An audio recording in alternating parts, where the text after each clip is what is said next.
দুপথে চলা কি আদৌ বুদ্ধিমানের কাজ?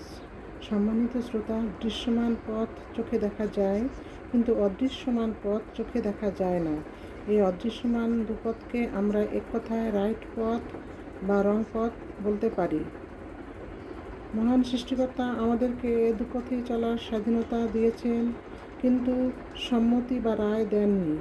সম্মতি বা রায় দিয়েছেন এক পথে চলার, আর সেটা যদি হয় রাইট পথ, তাহলেই হবে সঠিক পথ।